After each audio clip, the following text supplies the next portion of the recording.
o envio missionário. E o outro, a exaltação do nome de Jesus na leitura de Hebreus capítulo 1. Nós chegamos onde nós devíamos chegar o ano inteiro. Que Deus nos ajude a batizar mais. Que Deus nos ajude a enviar mais. Que Deus nos ajude a exaltar o nome de Jesus Cristo cada vez mais. Eu espero que você esteja assim, bebendo, sorvendo, gozando de cada momento dessa reunião. Amém? E que algum dia você possa contar para os irmãos que não vieram aqui. Olha, domingo foi totalmente especial. E foi. E que Deus nos dê outros momentos como esse. Amém, amados? Bom, deixa eu lhe contar uma curiosidade particular. Quando eu sou convidado ou convocado para dar uma palavra, eu procuro ouvir o coração de Deus, o que é que Deus quer falar, o que é que Deus quer fazer. E na semana, agora é a minha vez de falar, tá? Ajuda eles aí para mim. No primeira semana de janeiro, o Francisco perguntou se eu não queria falar. E eu não tinha certeza, então eu falei, Francisco, eu não tenho certeza. E como o Haroldo vai viajar, então que o Haroldo fale. E eu vim para aqui naquela expectativa ainda de saber qual seria a palavra que eu falaria hoje. E buscando a Deus, procurando escutar o coração de Deus. E Deus começou a me falar, naquela semana anterior, a palavra de Haroldo. E o que aconteceu é que alguns textos que o Haroldo falou eram textos que eu estava alistando, que eu estava colocando na lista. E eu comentei com ele, falei, Haroldo, a coisa bonita é que nós já temos um só coração. Agora nós estamos caminhando para ter uma só mente. E vamos ter um só propósito. Deus está fazendo isso entre nós. E foi muito forte para mim. E estudando essa semana, buscando mais a Deus essa semana, o Senhor me falou que aquilo que eu tinha falado era para mim uma confirmação da palavra de Haroldo. Eu falei para ele, Deus está confirmando a palavra que você falou. É aquilo que Deus queria falar com você. E o Senhor me fez voltar àquela palavra lá do dia 6, sobre a questão do ano novo. Não sei quantos se lembram. Quando alguém me falou assim, o ano novo, né, Jamê? Eu falei, que adianta ano novo com gente velha? Vocês se lembram? Eu comentei com os irmãos que o ano só pode ser novo quando nós somos novos, quando nós mudamos, quando nós fazemos coisas novas. E comentei com vocês que o mês de dezembro é um mês assim de muita superstição. Uma delas é a expectativa que a mudança de calendário produza mudança em nós. Aí chega dia 2 de janeiro, a gente olha e fala assim, parece que está tudo no mesmo. E está tudo no mesmo. E comentei com vocês uma frase de um sábio que diz que loucura é fazer as mesmas coisas sempre esperando um resultado novo. É loucura. Eu quero conclamar os irmãos a mudarmos a nossa atitude, mudarmos o nosso comportamento, mudarmos a nossa maneira de viver. E aí sim, esse ano vai ser um novo ano. E se continuarmos assim, 2020, se a gente viver até lá, será outro ano novo. E Deus vai fazer mais. Amém, amados? E quando eu vim hoje de manhã para cá, eu ficava, como fico sempre, Deus, confirma esta palavra, se é do Senhor. Eu fui percebendo que Deus estava confirmando. Eu quero comentar com vocês algumas coisas que está na segunda carta de Paulo a Timóteo. A carta de Paulo a Timóteo, as duas, revelam um pastoreio muito próximo de Paulo com relação a Timóteo. Não era uma mera carta para um amigo, mas era uma carta para um filho. Tanto sim que Paulo chama Timóteo de meu verdadeiro filho. E Paulo trabalha nisso. Trabalha com esse cuidado paternal sobre a vida de Timóteo. Paulo fala a Timóteo a respeito de sua vida devocional. Aplica-te à leitura. Aplica-te à leitura. Toma tempo com a leitura da palavra, dedica-se a isso. Fala do seu comportamento diário.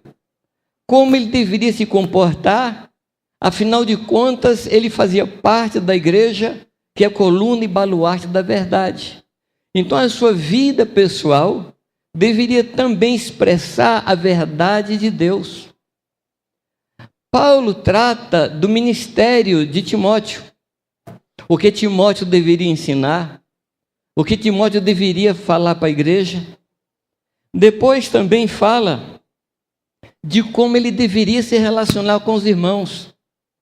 Olha, aos mais velhos trata dessa forma, às senhoras trata desse jeito, aos jovens fala dessa forma. Paulo chegou ao ponto de receitar um remédiozinho para o estômago de Timóteo. É coisa de pai. Você se lembra disso, não? Então era um pastoreio muito próximo, muito chegado. E no capítulo 2, Paulo dá uma instrução a Timóteo, que eu creio, de todo o meu coração, que se nós seguirmos essas instruções, o nosso ano vai mudar radicalmente para sempre. Não somente o ano de 2019, mas vai mudar totalmente. No texto de 2 Timóteo, Paulo fala de 6 coisas, e para você ver como a gente está afinado, Haroldo aqui falou que ele tinha 7 pontos, não é isso? Eu também tenho. Mas hoje eu vou falar os 7. Vocês que se arrumem de paciência aí, porque... E eu pedi para o Isaac colocar aqui no quadro quais são os 6 pontos que Paulo fala para Timóteo, que Timóteo deveria cuidar. Está aí? Não tem jeito de aumentar não, gente? Eu daqui já estou... Eu pedi para colocar, porque talvez para você seja mais fácil fotografar ou copiar para marcar isso na nossa vida. Primeiro ponto é diligência. Diligência. Segundo ponto, eficiência. Terceiro ponto, sofrimento com parceria ou em parceria. Quarto ponto, concentração. O quinto ponto, disciplina. E o sexto ponto, dedicação. Está tudo aí? Tá. Então, se quiser fotografar para ficar mais fácil você lembrar depois, é só você não esquecer de olhar a foto depois, tá? Vamos ler o texto e vamos ver o que Paulo fala. Capítulo 2, versículo 1. Tu, pois, filho meu, fortifica-te na graça que está em Cristo Jesus. E o que de minha parte ouviste, através de muitas testemunhas, isso mesmo transmite a homens fiéis e também idôneos para instruir a outros. Participa dos meus sofrimentos como bom soldado de Cristo Jesus. Nenhum soldado em serviço se envolve em negócios desta vida, porque o seu objetivo é satisfazer aquele que o arregimentou. Igualmente, o atleta não é coroado se não lutar segundo as normas. O lavrador que trabalha deve ser o primeiro a participar dos frutos. Pondera o que acabo de dizer, porque o Senhor te dará a compreensão de todas as coisas. O primeiro aspecto, que eu vou chamar isso aqui de atitudes que nós devemos ter, são atitudes, e só lembrar os irmãos que quando a palavra fala, tende em vós o mesmo sentimento que há em Cristo, a palavra sentimento ali é a palavra fronel, que significa atitude, ter a mesma atitude que houve em Cristo Jesus. Deus trabalha muito com nossas atitudes.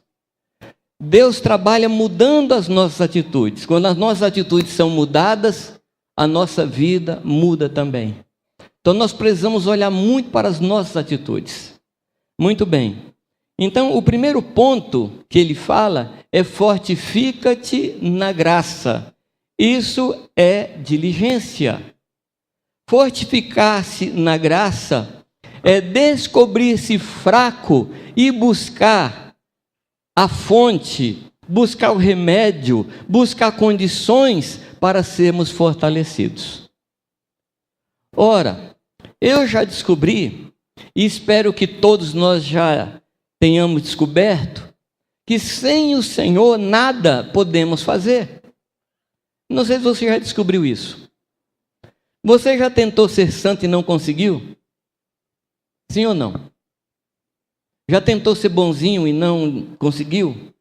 Já tentou não brigar em casa e não conseguiu?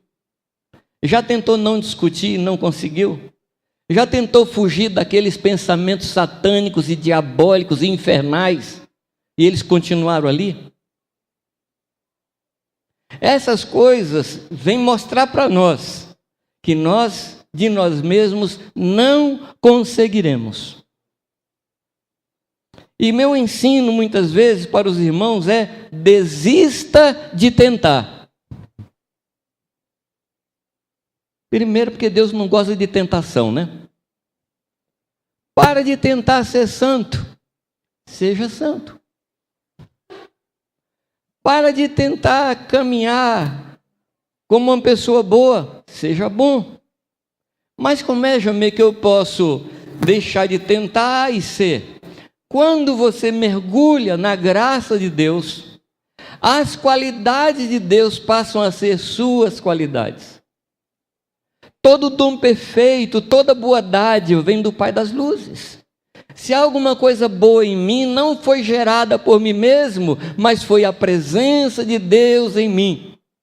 Quando alguma bondade, quando alguma generosidade se manifesta na minha vida, não foi por um esforço particular, um esforço próprio, foi porque Deus resolveu mostrar sua natureza em mim. E a palavra diz, amados, que nós somos participantes da natureza divina. Andar na graça é desistir de tentar resolver as coisas por mim mesmo.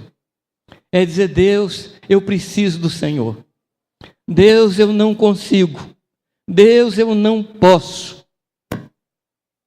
Amém, amados? Quando Paulo, no capítulo 7 de Romanos, ele descobre isso, ele vai descobrindo, ele vai falando de como era a sua vida. O que eu quero eu não consigo. O que eu não quero é exatamente o que acontece na minha vida. No final do capítulo ele diz, miserável homem que sou. Eu não sei se você já chegou a essa conclusão. Amados, da mesma forma que eu preciso ter um encontro com Deus, eu preciso ter uma trombada com a minha carnalidade. Eu preciso ter um encontro com a monstruosidade que é a minha carnalidade. Porque só assim eu vou correr para Deus e experimentar o que Deus tem. No ano da morte do rei Uzias, eu vi o Senhor. Eu disse, ai de mim. Quem vê o Senhor, descobre a sua fealdade. Descobre o horror que é em si mesmo. E é por isso que nós dependemos da graça de Deus. A graça de Deus não é só um favor imerecido. A graça de Deus é o Espírito Santo trabalhando em nós, fazendo surgir em nós tudo o que Deus deseja que nós sejamos. Aquietai-vos e vede o livramento de Deus. Aquietai-vos e sabei que Deus é bom. Fortifica-te na graça. Quanto mais você se esvaziar de você mesmo, mais a graça de Deus opera na sua vida. Eu sou completamente convencido de que nos lugares das Escrituras, quando se refere à graça, está se referindo ao próprio Espírito Santo. Graça não é escapar da lei. Graça não é virar as costas para a lei. Graça é quando a lei passa a ser escrita aqui dentro do nosso coração.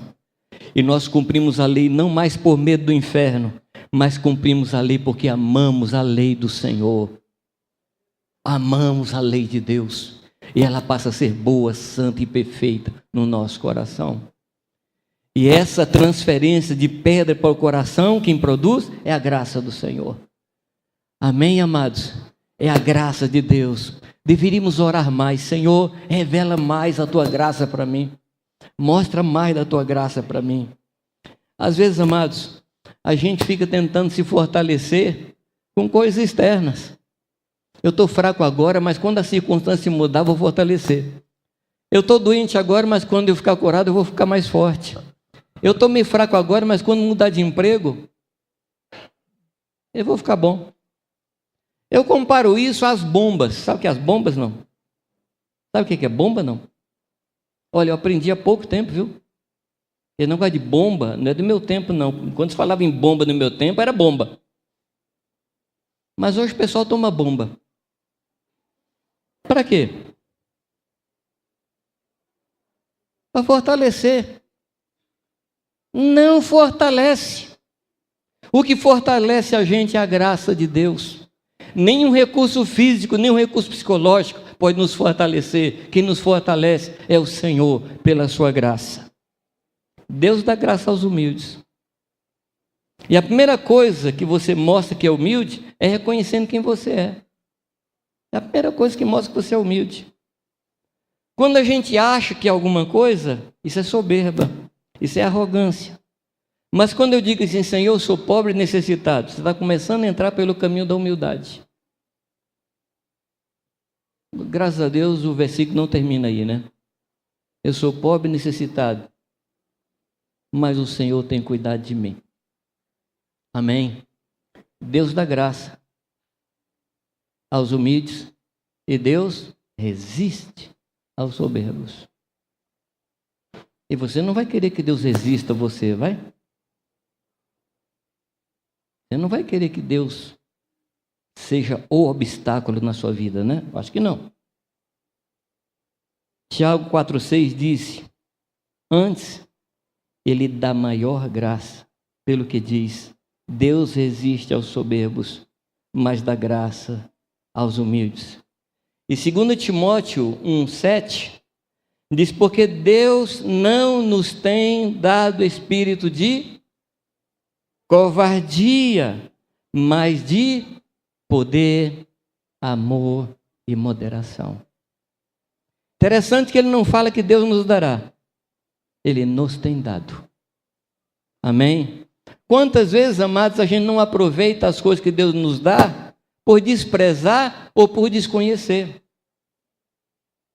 Às vezes o livramento já está aí, mas por desconhecer o livramento, a gente fica ainda agarrado a muita coisa.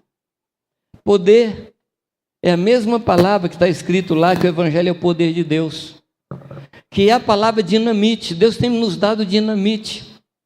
Deus tem nos dado do próprio amor dele, o amor que transforma, o amor que muda a história, o amor que muda as vidas. Deus nos deu desse mesmo amor do seu coração. Deus nos deu, amados, o mesmo poder do Espírito Santo. E Deus também nos deu moderação. Moderação é a capacidade de se controlar. Mas, de novo, eu lhe digo, que se controla não é você, é o Espírito Santo que controla você. na medida que você dá espaço. Amém? A minha oração tem sido: Senhor, me ajuda a discernir os meus caminhos errados todo dia e me ajuda a decidir pelo certo.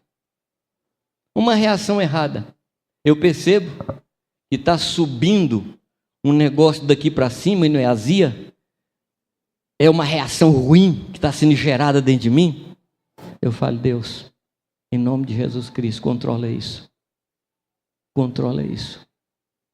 Amém, amados? A graça de Deus faz isso. O nome disso, amados, é diligência. Seja diligente, seja atento, seja alerta e procure cuidar da sua vida nos mínimos detalhes. O segundo aspecto, ou a segunda atitude, está na frase: transmite a homens fiéis.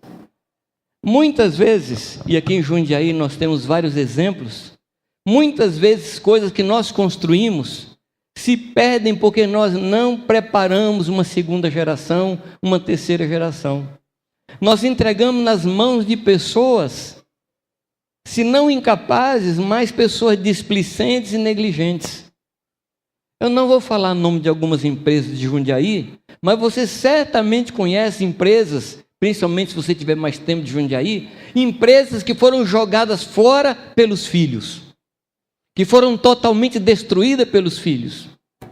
E é por isso que Paulo diz assim: aquilo que você tem, aquilo que você recebeu de Deus, o depósito que Deus colocou na sua vida, coloca na mão de pessoas fiéis. Transmite. Em primeiro lugar, Deus não lhe deu qualquer coisa para ficar com você. Tudo que Deus lhe deu é para transmitir a outros. Amém? Não seja um mar morto. O mar morto é mar morto por quê? Só recebe, não dá. Você sabe que comida parada estraga, água parada estraga, Bíblia parada estraga, palavra falada no coração estraga, porque cria toxinas e depois mata a sua alma. Eu estou forçando a barra? Não. A palavra diz que a letra mata. Aquilo que eu recebo, eu tenho que passar para frente. E passar para pessoas fiéis, que sejam capazes de ensinar a homens ou pessoas idôneas. Ou seja, mas isso aqui fala de discipulado. Você quer ser eficiente na sua vida, nessa terra? Prega a palavra, ensina a palavra, edifica vidas, seja eficiente. Amém? Você não vai chegar diante de Deus, Deus fala: o que é que você fez na vida? Deus, eu construí 4 casas, comprei 5 fazendas. Que mais? Estou exagerando, não? Aí Deus fala: tá bom, cadê as casas, cadê as fazendas aqui na minha presença? Como disse alguém uma vez, caixão não tem gaveta, você não leva nada. Das riquezas de origem iníqua, você tem que fazer amigos, para que quando as riquezas acabem, esses amigos recebam você nos tabernáculos eternos. A única coisa que sobe são as pessoas que nós ganhamos para o Senhor. Claro, a oração sobe, mas a oração ela tem o objetivo de sermos santos, de sermos pregadores, da conversão de pessoas. A oração tem o objetivo. Você já pensou chegar um dia diante de Deus e dezenas e centenas, sonha um pouco, vai, sonha comigo. Você chega diante do Senhor, e lá tem dezenas, centenas, milhares de pessoas, e quando você chega lá, todo mundo lhe aplaude. Ué, eu não conheço vocês. É verdade, você não me conhece, mas você pregou para fulano, que pregou para fulano, que pregou para mim. Pensa bem. Eu pergunto a você, que galardão maior nós podemos esperar que esse? Que vidas na presença do Senhor? Seja eficiente, não jogue a sua vida fora. Aplica em pessoas fiéis. O Watchman diz que não é só uma questão de ensinar, mas ensinar a ensinar. Ou seja, tornar as pessoas para quem você está pregando aptas para ensinar para outros. Nós fazemos isso com nossos filhos. Nós transmitimos verdade para os nossos filhos para que eles transmitam para os seus filhos quando eles se casarem. Sim ou não? Então, se é alguma coisa que nós já sabemos como fazer, isso se chama eficiência. Agora, amado, seja fiel também você. Aquilo que você escutar de Deus, não mude uma vírgula, não mude um tio. Não mude. Assim como você recebeu, assim você deve também entregar. Amém? Às vezes você comeu uma comida muito boa na casa de alguém e a pessoa lhe dá a receita. Esses dias atrás eu comi um macarrão no lugar, um macarrão excelente. Eu falei, você pode me dar a receita? A pessoa falou, não, é fácil. É só molho branco, só queijo. Eu falei, e assim foi embora. Eu falei, mas eu não sei fazer molho branco. É uma questão de cor?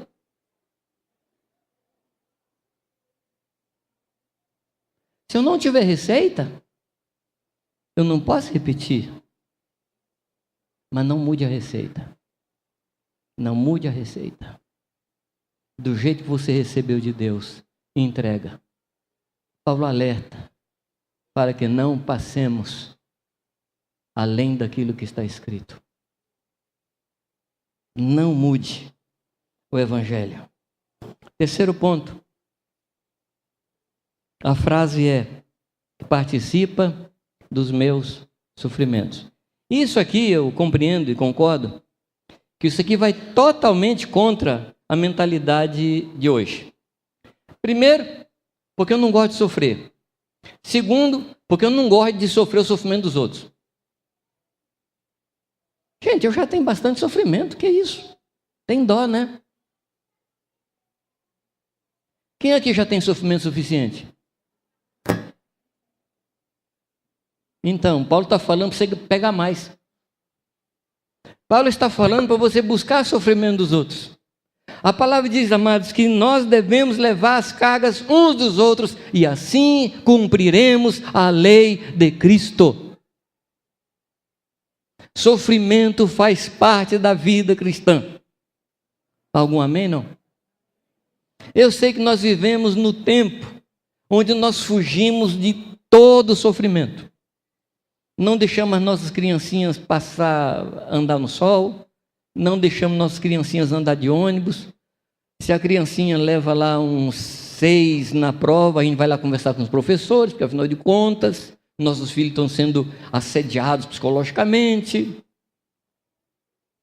A gente se esquece que o que nos fez forte foi exatamente o sofrimento.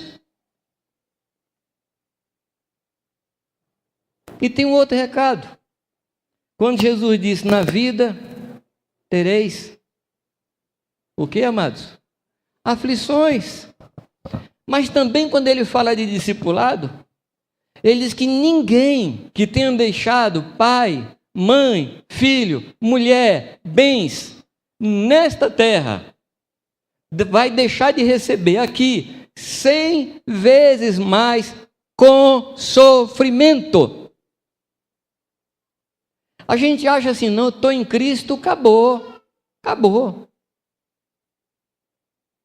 Hebreus capítulo 5 diz que Jesus Cristo aprendeu a obedecer pelas coisas que sofreu. O caminho da obediência é um caminho de sofrimento. Não há nada mais importante para mim do que eu fazer minha vontade. Eu acho que com você é a mesma coisa. Você quer saber se uma pessoa é humilde e mansa? Contraria ela. Contraria. A pessoa falou um negócio, fala assim, não é assim não. Aí você vai ver, o circo está montado. Se ela for educada, ela vai falar assim, mas há controvérsia, né? Se ela for educada. Se não for, vai aprontar. Eu não gosto de ser contrariado, eu não gosto de ser corrigido, eu não gosto de ser chamado a atenção. E eu acho que eu não estou sozinho nesse salão. Eu acho que eu tenho alguns companheiros aí. A única maneira que nós temos para crescer é pelo sofrimento. Porque o sofrimento, ele mostra as nossas áreas deficientes. Ele mostra as coisas que precisam ser trabalhadas. Que Deus nos ajude a passar pelo sofrimento e aprender com o sofrimento. E quero dizer aos irmãos, na escola do Senhor, Deus nos dá um sofrimento de acordo com o tempo que a gente está. Viu, Fátima? O nível agora é um tipo de sofrimento. No ano que vem é outro. Até chegar à pós-graduação. Até ver Cristo formado em vós. E quando Cristo é formado em mim, o que eu sou precisa ser abandonado. E tirar coisas de mim, isso causa sofrimento. Coisas que ainda que sejam ruins, mas eu me apego a elas. Alguns até dizem com certo orgulho, eu nasci assim, eu cresci assim, minha família foi assim, e eu vou ficar assim. E diz com orgulho. Isso deveria ser motivo de choro.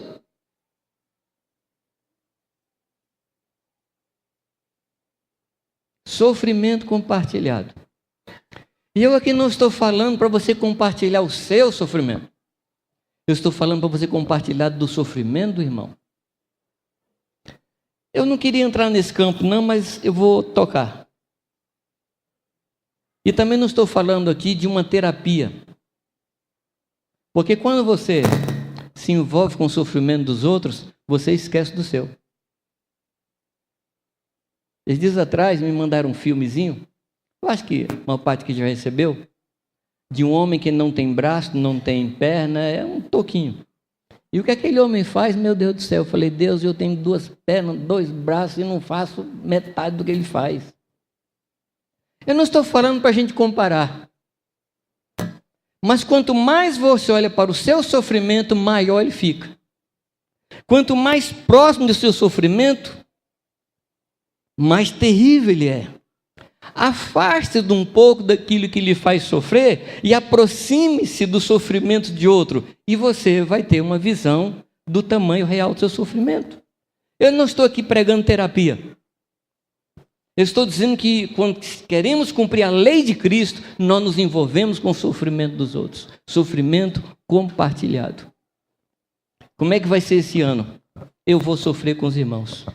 Participa dos meus sofrimentos. Sofre como bom soldado os sofrimentos de um soldado. Paulo fala isso para Timóteo. Ele diz, sê sóbrio, suporta as aflições, faz um trabalho de evangelista, cumpre cabalmente o teu ministério. São assim itens de uma lista e Paulo coloca o sofrimento no meio daquela lista. Ou seja, para Paulo o sofrimento era normal. Agora a gente é tão avesso a sofrimento que eu já ouvi gente falar assim, se você está sofrendo é porque não está fazendo a vontade de Deus, é que você está fora do plano de Deus, é que você pecou. Não é assim. Não é assim. O sofrimento faz parte da nossa vida diária. Amém? Agora, como nós reagimos ao sofrimento? Essa é a questão. Sofrimento compartilhado. 4º ponto. Concentração. E concentração está na seguinte frase: não se envolve nos negócios desta vida. Eu sei, estou muito ciente de que andar nessa proposta de Paulo é extremamente complicado, porque nós estamos diariamente envolvidos com as coisas dessa vida. Sim ou não? É o dia inteiro envolvido com as coisas dessa vida. Mas o que Jesus nos ensina é que nós não podemos servir a 2 senhores. Nós não podemos servir a Deus e às riquezas. Nós não podemos agradar a nós mesmos e a Deus. É impossível você agradar a Deus e agradar você mesmo. Deus, vamos dar um jeito, vamos meiar a coisa. 50% eu te agrado, 50% o Senhor me agrada. Não funciona. Deus não aceita esse acordo. Nós temos que agradar somente a Ele. Somente a Ele.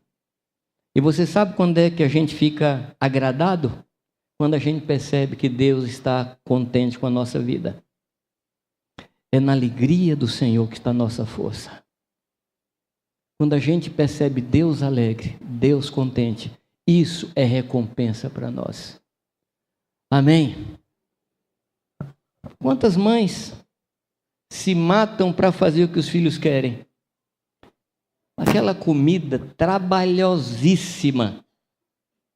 Aí o filho senta e fala assim, puxa mãe, então é uma delícia. O que as mães sentem?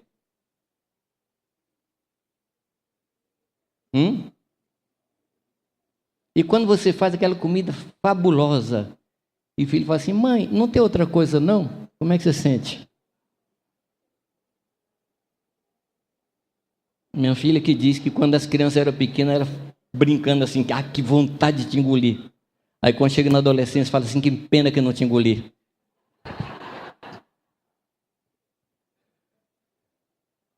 Mas você fica feliz quando você oferece algo a alguém e essa pessoa se realiza. Amém? Quando você olha para você mesmo, você vai só encontrar infelicidade. Quando você agrada a Deus, você vai saber qual é a verdadeira felicidade. Não se envolver com as coisas dessa vida. Devemos ter como se não tivéssemos. Devemos comprar como se não comprássemos. Devemos possuir sem ter o domínio da coisa. Porque tudo é do Senhor. Comprar, tudo bem. Deus, como é que você quer que eu use? Possuir, tá bom, Deus. Qual a aplicação? Posso comprar, Deus? É isso mesmo? Eu não estou pregando para vocês uma vida de escravidão total. Eu estou pregando aos irmãos uma necessidade da gente ser mais inteligente e perguntar a quem sabe mais que a gente. É Deus. Deus, eu devo comprar isso? Não é que Deus fica lá com o chicote na mão. Se fizer o que eu não quero, desça a lenha. Não. É que Deus conhece o que está além da curva. Deus conhece o que está acima da montanha. Deus conhece o dia de amanhã. Deus sabe os resultados de todas as coisas. Deus é presciente. Amém? Fala, Deus, se eu comprar isso, qual é o resultado? Devo comprar? Não devo, Deus. Fala assim, filho, compra, você está certo, tranquilo. Mas compre. Não para possuir você, mas seja o possuidor daquilo que você tem. 2 Pedro diz, portanto, se depois de ter escapado das contaminações do mundo, mediante o conhecimento do Senhor e Salvador Jesus Cristo, se deixam enredar de novo e são vencidos, tornou-se o seu último estado pior do que o primeiro. Pessoas que se livraram do mundo, pessoas que se livraram das correntes do mundo e depois se envolveram de novo. O seu estado se tornou pior do que o primeiro. Isso se chama concentração. Concentre-se no que Deus quer. Tenha foco. Eu já comentei com vocês aqui, no começo de um desses anos passados, não faça muitos planos para o ano, não. Faz um plano. No máximo 2. E persiga este plano. Quando você for orar, não ore por muita coisa, não. Ore por uma, por duas. Porque fica até difícil saber se Deus respondeu ou não. Ô filho, estou mandando a resposta daquela oração sua. Fala assim, eu orei por isso, senhor? Estou lembrado, não. Eu acho que o senhor mandou para a pessoa errada. Eu não orei sobre isso, não. Seja focado. Seja focado. Se o seu problema é falta de leitura da Bíblia, dedique-se a isso. Se o seu problema é falta de oração, dedique-se a isso. A palavra diz, amados, que quando Deus colocou o povo na terra, Deus não tirou os inimigos de uma só vez. Deus tirou uma nação por ano para que as feras do campo não se multiplicassem contra o povo. Para que o povo fosse tomando posse da terra pouco a pouco, pouco a pouco, pouco a pouco. E Deus trabalha na nossa vida da mesma forma, de passo a passo, preceito sobre preceito, linha sobre linha. Deus vai trabalhando na vida da gente assim. Então nós precisamos ser concentrados. Amém, amados? Ser concentrados. E ele diz, queridos, que nós não podemos nos enredar de novo.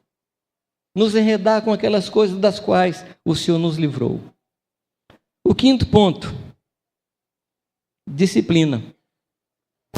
Disciplina está na frase, lutar segundo as normas. Existem normas. Tudo nesse mundo tem o seu protocolo. Sim ou não? As profissões técnicas, a engenharia, tem os seus protocolos, tem a BNT, tem as normas técnicas. A vida cristã também tem seus protocolos. Se você andar dessa maneira, vai acontecer isso. Se você andar de outra maneira, vai acontecer assim. Para dirigir tem protocolo, para a faculdade tem protocolo, para andar dentro de casa tem protocolo. Nós, para viver na igreja, tem protocolos. E se tem uma coisa que hoje nós não queremos, são protocolos. Porque a gente acha que o protocolo, ele vai nos prender, mas amados, o protocolo nos dá segurança. Um dia eu estava conversando com a Irani sobre como sair de um ponto para chegar no outro, aqui na cidade. Aí ela falou, você vai por onde? Eu falei, eu vou por ali, ali, ali. Ela falou, não, mas eu vou por aqui. Eu falei para ela, mas aí tem muito farol. Ela falou, eu sei, é porque o farol me protege. E é. Os lugares que eu passo não tem farol, então eu tenho que ser mais zeloso. O lugar que ela passa, escolheu andar onde tem farol, porque tem mais proteção. São protocolos. São protocolos. Você tem que aprender a lutar segundo as normas. Quais são as normas para um filho de Deus? Quais são as normas para um discípulo? Você não pode lutar diferente. Amém? Disciplina é o que Deus quer de nós. Eu não vou ler aqui todos os textos que eu alinhei para falar sobre disciplina. Eu vou ler só um. Todo atleta em tudo se domina. Por que ele se domina? Porque é atleta. Se ele não se dominar, ele não é atleta. Quando eu servi exército, moléstia à parte, eu era muito bom em corrida rasa. Muito bom. E o sargento, que era o nosso instrutor, falou, Jamê, você tem futuro. Você tem futuro. Mas você precisa deixar isso, isso, isso, que eram as coisas que eu fazia fora do quartel. Falei, sei não. Acabei a carreira. Porque o atleta, ele se domina. E pelo menos 2 vezes, a palavra diz que nós somos atletas. E ele se domina. Ele evita determinadas coisas. Ele evita determinados comportamentos, porque ele tem um prêmio a alcançar. Você tem prêmio a alcançar, amados? Você tem prêmio a alcançar? A soberana vocação. Cristo Jesus. Essa é a nossa conquista. Agora, você se domina e rejeita coisas na medida do valor que você dá ao prêmio a ser alcançado. Vamos dizer, eu vou correr 400 metros rasos. Qual é o prêmio? O prêmio é meio sorvete. Vou não. Vou não. O prêmio é uma moeda de R$1. Vou não.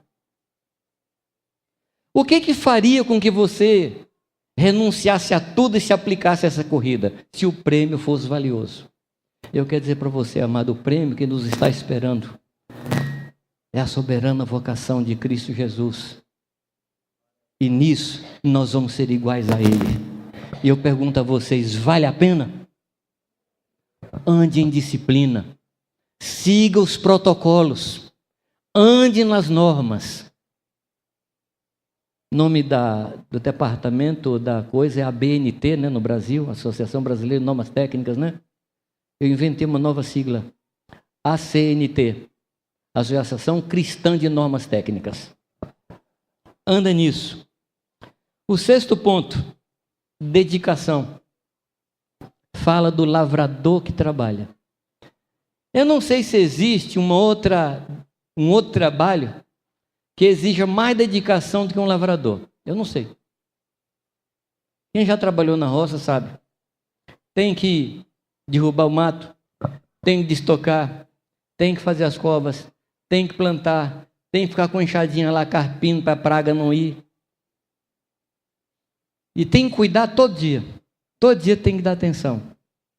E ele diz, amados, que o lavrador, ele recebe a recompensa do seu trabalho. Mas isso exige dedicação. Dedicação também pode ser traduzido como consagração. Nós somos pessoas, amados, chamadas a sermos dedicados a Deus. Nós somos pessoas chamadas a sermos consagrados ao Senhor. Amém? Amém, amados? Nós somos chamados à consagração. A palavra de Deus diz, amados, que Deus será nosso Pai e nós seremos para Ele filhos e filhas. Então nós temos um chamado. E nós precisamos nos dedicar a isso. Nós precisamos nos aplicar a isso. A ter uma vida de filho amado de Deus. A ter uma vida de filhos obedientes de Deus. Dedicados de coração naquilo que nós somos chamados. Segundo Crônicas 15:7 diz: sede fortes e não desfaleçam as vossas mãos, porque a vossa obra terá recompensa. Vale a pena a dedicação. Não seja um crente relaxado. Amém? Eu não gosto nem dessa palavra. Relaxado. Parece um negócio relaxado, né? Não gosto dessa palavra. Mas não seja um crente relaxado. Não seja displicente. Não seja negligente. Não seja procrastinador. Não seja aquele que deixa para amanhã. O que você tem que fazer, faz hoje. Tempos atrás eu estava em Niterói, pregando para um grupo de jovens. Eu estava falando mais ou menos dessas coisas, mas principalmente da entrega da vida ao Senhor Jesus. Aí eu pedi que um jovenzinho orasse. Para terminar, naquele tempo, ele falou: Deus, eu prometo que daqui a 4 anos eu vou me entregar a Ti. Eu falei: ô infeliz, você sabe se você vai viver mais 4 dias? Ou 4 horas? Ou 4 minutos? A hora da dedicação, da consagração, amados, é agora. É agora. O que Deus está falando no seu coração agora?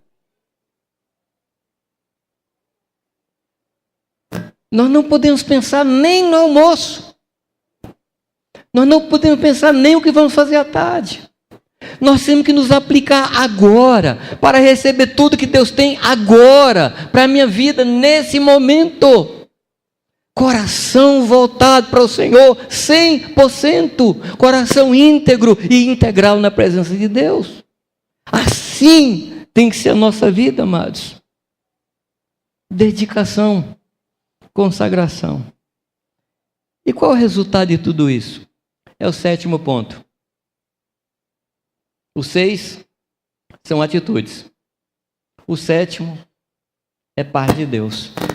Recompensa. Se você fizer essas coisas, você vai ter recompensa.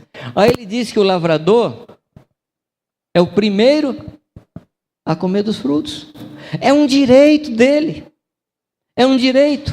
Aquele que cuida das ovelhas tem direito de comer a carne, tomar o leite, se cobrir com a lã. É um direito que Deus dá. Ou seja, Deus está dizendo que o que nós fazemos para Ele tem recompensa. Tem galardão. Todo o nosso trabalho no Senhor não será em vão. Se você der um copo de água a um dos pequeninos irmãos do Senhor, Ele vai recompensar você. Deus não fica devendo nada para ninguém. Você sabia disso? Não. Não é que a gente trabalha para Deus pagar. Não é isso, não. Mas Deus faz questão de pagar. Porque Ele é galardoador. Esse é o caráter dele. Ele abençoa. Ele é recompensador. Se você ora, você ora por Paulo, por Suzana, ora para Moçambique, ora para o Polo Norte, ora para qualquer coisa que você for orar, primeiro beneficiado é você. Você sabia, não? E Deus vai estar do seu lado, conversando com você, falando com você, ouvindo a sua oração, você sentindo o calor de Deus. Amém? Se você ler a Escritura, assim, vou ler a Escritura, porque certamente se eu conhecer mais a Bíblia, Deus fica mais Deus. Se eu orar, Deus se fortalece. Parece que é brincadeira, mas tem uma religião aí que ensina que quanto mais oração, mais Deus fica forte, mais os anjos ficam fortes. Que tolice. A oração fortalece quem ora. A leitura da Bíblia edifica quem lê. Então eu sou o primeiro beneficiário. Você é o primeiro a receber os benefícios da tua dedicação. Segunda coisa que recompensa: compreensão de todas as coisas. A sua mente abre diante de Deus. Você passa a entender a mente e passa a entender o coração de Deus. Não é isso que a gente quer? Não é isso que a gente busca? Conhecer a mente de Deus, conhecer o coração de Deus, pois essa é a promessa do Senhor. Compreensão de todas as coisas é a promessa dele. Se você for diligente, se você for eficiente, se você for dedicado, se você for consagrado, se você for essa pessoa, você vai ser o primeiro beneficiado. Você vai ser o primeiro beneficiado. Porque Deus não fica mais Deus com tudo que você fizer. Mas Deus recompensa aqueles que o servem. Deus recompensa aqueles que o buscam. Amém, amados? Guarda essas palavras com você, tá bom? Diligência, eficiência, sofrimento, concentração, disciplina, dedicação. E o resultado? Recompensa. Não é isso que você está querendo? Só que não há almoço grátis, tá? Você quer isso aqui? Você quer recompensa? Quanto mais você plantar, mais você vai colher. Essa é a lei de Deus. Essa é a norma técnica do céu. Quanto mais plantar, mais vai colher. Quanto menos plantar, menos colheita. Quanto menos ofertar, menos resultado também você vai ter na vida. Que Deus nos ajude. E que o final de 2019 você possa dizer: esse ano foi especial. Porque eu fiz esse ano especial. Eu mudei minha vida. Eu, entenda, né? Um euzinho assim pequenininho, um Deus grande. Nós trabalhamos. E a nossa vida mudou. Amados, esse é o meu desejo. Esse é o meu conselho. Esse é aquilo que está no meu coração a transmitir a vocês. Vamos orar? Talvez durante